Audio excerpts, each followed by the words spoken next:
اگر آپ بھی یہ چاہتے ہیں جس طریقے سے جس محبت سے دیکھ رہے ہیں علماء کرام کی طرف، پھر ان جگہوں تک پہنچنے کے لیے اپنے لخت جگر کو پہلے ان صفوں پر بٹھانے کی ضرورت ہے۔ یہ علماء کرام کہاں تیار ہوئے؟ یہ انہی اداروں کی یہ پیداوار ہے۔ انہوں نے بھی گھر کی روکھی سوکھی مدارس کی روکھی سوکھی اس پر قناعت کی، والدین نے دعائیں کی، اللہ نے رحمت کی، اساتذہ نے محنت کی، آج اس روپ میں یہ آپ کو نظر آ رہے ہیں۔ اللہ ان کی حفاظت فرمائے۔ اگر اللہ نے آپ کو اولاد کی نعمت سے نوازا ہے تو کم از کم ایک ذہین بچے کو ضرور اس وحی کے علم کا وارث بنانے کی کوشش کی۔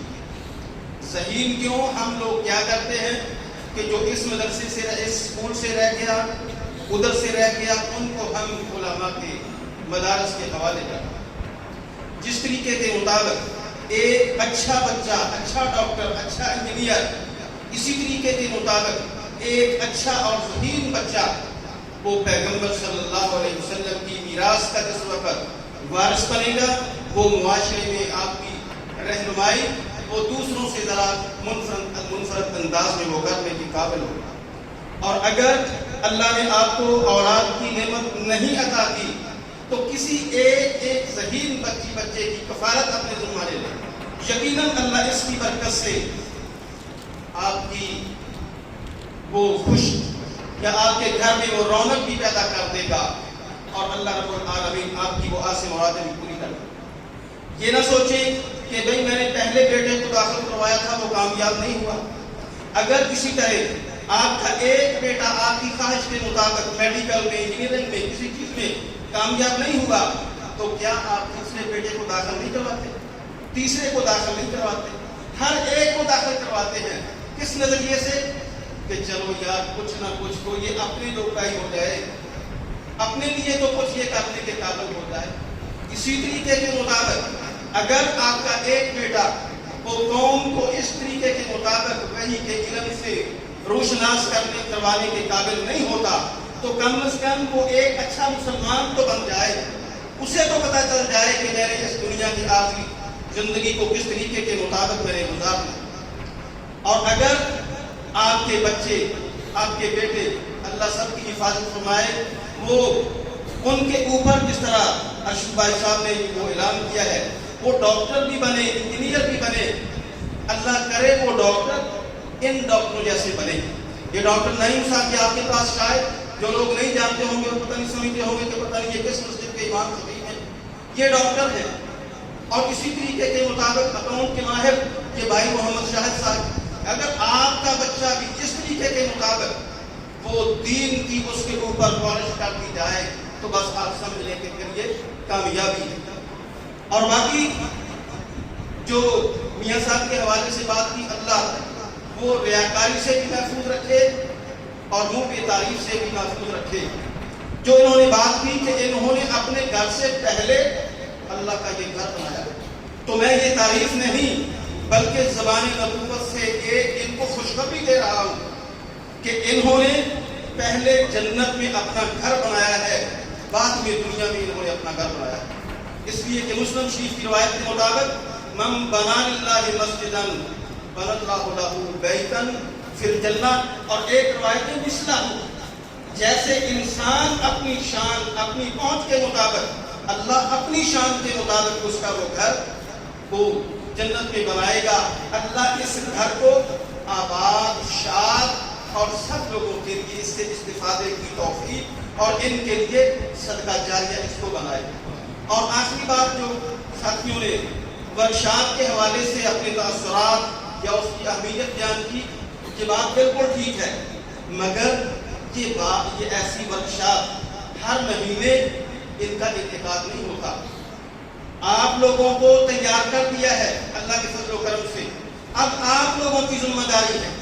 اچھے اساتذہ اپنے طلباء سے پہچانے جاتے ہیں، کسی استاد کا کوئی اشتہار نہیں لگایا جاتا کہ یہ ایسے ہے، یہ ایسے ہے۔ اس کے ہونہار طلباء، اس کے اچھے تلامذہ اور شاگرد وہ معاشرے میں ایسی زندگی، ایسا ایک کردار اس طریقے کے مطابق چلتے ہیں کہ پھر لوگ پوچھتے ہیں کہ بھائی آپ نے کہاں پڑھا ہے، آپ کی استاد کون ہے؟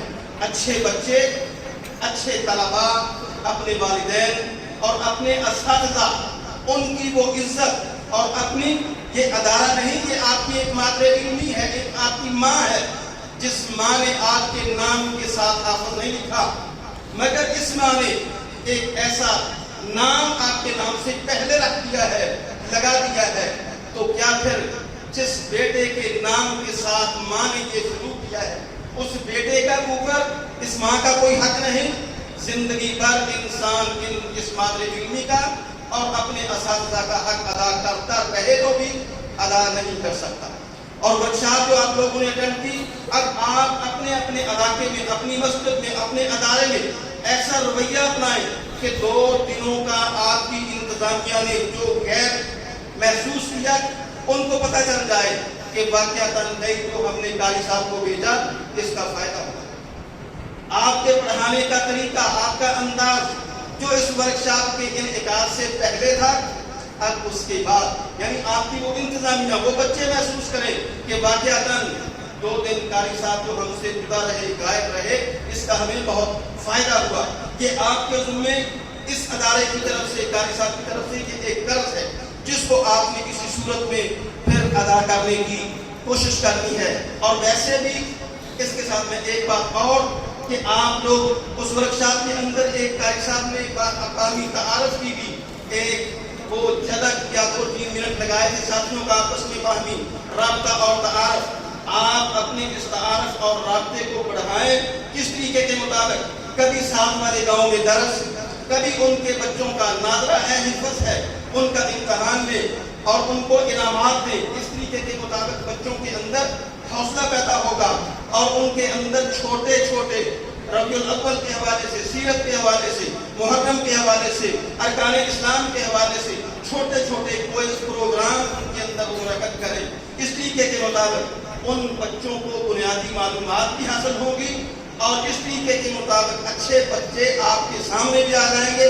پھر ان کے والدین سے رابطہ کر کے ان بچوں کو بڑے مدارس کی طرف بھیجیں تاکہ ان کی زندگی میں، ان کے علم و عمل میں اور وہ نکھار پیدا ہو۔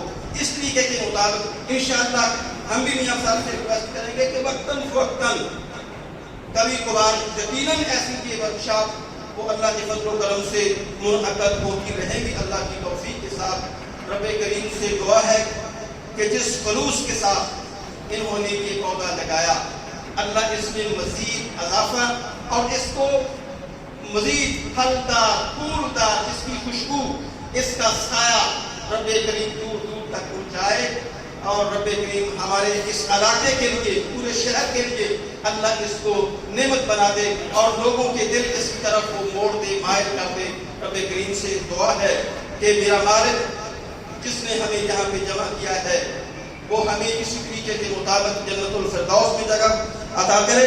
آپ سوچ رہے ہوں گے بات لمبی ہو گئی، چونکہ یہ پروگرام، یہ نشست انعامات والی یہ انتہائی اہم تھی۔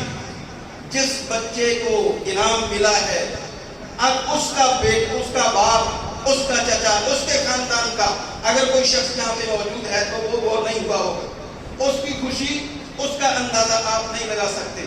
اسی طرح اگر آپ چاہتے ہیں کہ آپ کے بچوں کا نام ان بورڈوں پر آئے، ان اشتہارات کی زینت بنے، اس طریقے کے مطابق ان کو انعامات سے نوازا جائے، تو پھر اچھے بچوں کو وحی کے علم کے لیے جو سب سے افضل علم ہے اس کے لیے وقف کریں۔ اللہ رب کریم سے دعا ہے کہ وہ مالک ہمارا حامی و ناصر و ہمیں اچھے کاموں کی توفیق عطا فرمائے۔